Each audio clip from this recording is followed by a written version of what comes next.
बात सच है कि हम लोग एक अच्छे दौर से नहीं गुजर रहे हैं। कोरोना वायरस से हमारा देश ही नहीं पूरी दुनिया प्रभावित है और सबसे ज्यादा प्रभावित है हमारे डेली वेज वर्कर्स, जो देश के अलग अलग कोने से आते हैं रोजगार के लिए, ताकि वो अपना और अपने परिवार का पेट पाल सके। गिव इंडिया, एक्शन एड और हेलो लाया है मैं भी कोविड वॉरियर, एक इनिशिएटिव जिसमें हम सब साथ आए और कोविड-19 से लड़े। So join the cause and support our daily wage workers. जय हिंद।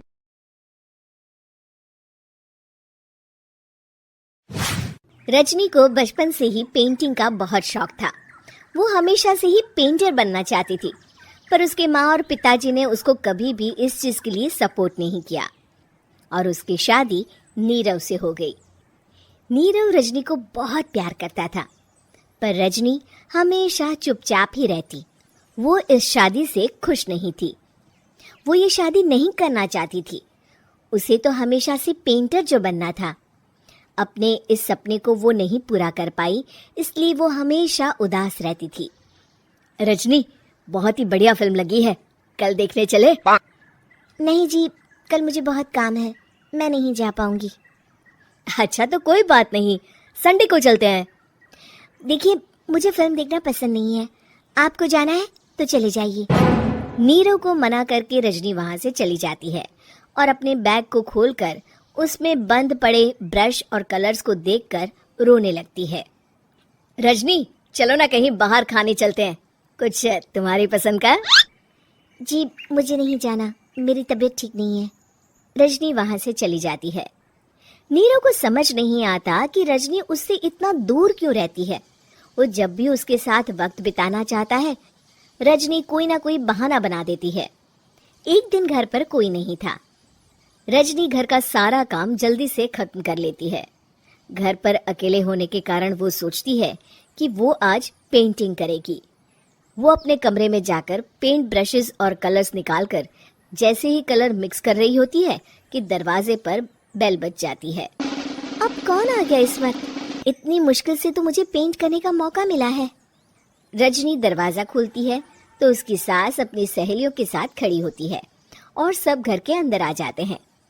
अरे बहू, सबको शरबत बनाकर पिला दे, बाहर तो बड़ी गर्मी है। उफ। जी। रजनी पेंट ना कर पाने से उदास हो जाती है। उसे गुस्सा भी आ रहा होता है कि उसने इस शादी के लिए हाँ क्यों कह दी। वो रसोई में जा रही होती है कि उसकी सास उसे रोकती है। बहू, सबके खाने का भी इंतजाम कर लेना, आज का लंच तो ये सब यहीं करेगी। हाँ। रजनी बिना कुछ कहे रसोई में चली जाती है। सबके लिए खाना बनाती है। सब खाना खाते हैं और रजनी घड़ी देखती है कि ये सब कब जाएंगे ताकि वो अपनी पेंटिंग कर सके। जब शाम होती है तब सब चले जाते हैं अपने घर। अरे बहू, सब तेरे खाने की तो बहुत तारीफ कर रहे थे, सबको बहुत अच्छा लगा खाना। आपको मुझे सुबह बताना चाहिए था ना कि आपकी सहेलियां आ रही हैं। पता भी है कितना वक्त लगा सारा खाना बनाने में। अरे बहू, तू ऐसे कैसे बात कर रही है मुझसे? तो और कैसे बात करूं? मैं इस घर की कोई नौकरानी नहीं हूं कि इतना काम करूंगी। रजनी अपने कमरे में जाकर दरवाजा बंद कर लेती है। शाम को जब नीरव आता है तो उसकी माँ उसे पूरी घटना के बारे में बताती है। क्या रजनी ने आपसे इस तरह बात की माँ? हाँ, और पता नहीं उसे क्या हो गया है, शाम से बाहर भी नहीं आई है। मैंने तो कई बार आवाज दी, खाना भी नहीं खाया उसने। तू ही बात करके देख ले बेटा। नीरव अपने कमरे का दरवाजा खटखटाता है। रजनी, दरवाजा खोलो, मैं हूं। रजनी दरवाजा खोलती है और फिर वापस जाकर अपने बिस्तर पर लेट जाती है। रजनी, माँ से बात करने का ये क्या तरीका है? मैंने कोई गलत बात नहीं की है। अरे तुम क्यों ऐसे बर्ताव कर रही हो सबके साथ? क्या तुम इस शादी से खुश नहीं हो? रजनी कुछ नहीं बोलती।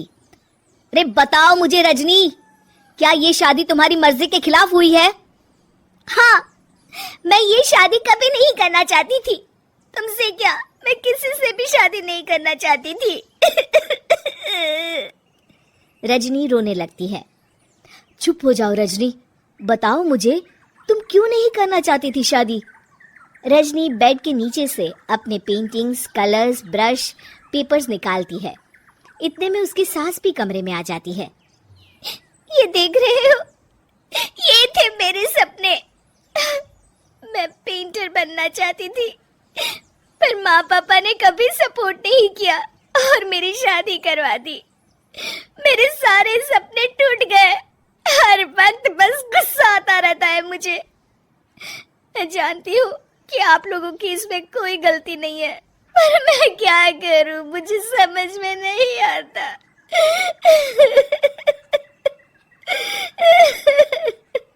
रजनी फूट फूट कर रोने लगती है। मुझे माफ कर दीजिए, आप दोनों के साथ मैं बहुत बुरा बर्ताव कर रही हूँ। अरे रजनी बेटा, चुप हो जाओ तुम। नीरव पानी लेकर आता है। ये लो पानी पियो और शांत हो जाओ। रजनी पानी पीती है और उसकी सास पेंटिंग्स देख रही होती है। अरे नीरव, हमें तो पता ही नहीं था कि हमारी बहू कलाकार है। अरे कितनी अच्छी पेंटिंग्स बनाई है, देखो तो। ये वाली तो मैं अपने कमरे में ले जाऊंगी। आपको ये पेंटिंग्स अच्छी लगी? अच्छी नहीं, बहुत अच्छी लगी। और तुमने हमें बताया क्यों नहीं? तुम जब चाहे पेंटिंग कर सकती हो रजनी। हम तुम्हारे सपनों को पूरा करने में तुम्हारा पूरा साथ देंगे। हाँ बेटा, हम कला की कद्र करते हैं। हम कलाकार तो नहीं, पर मुझे गर्व है कि मेरी बहू एक कलाकार है। रजनी, नीरव और सास तीनों हंस पड़ते हैं।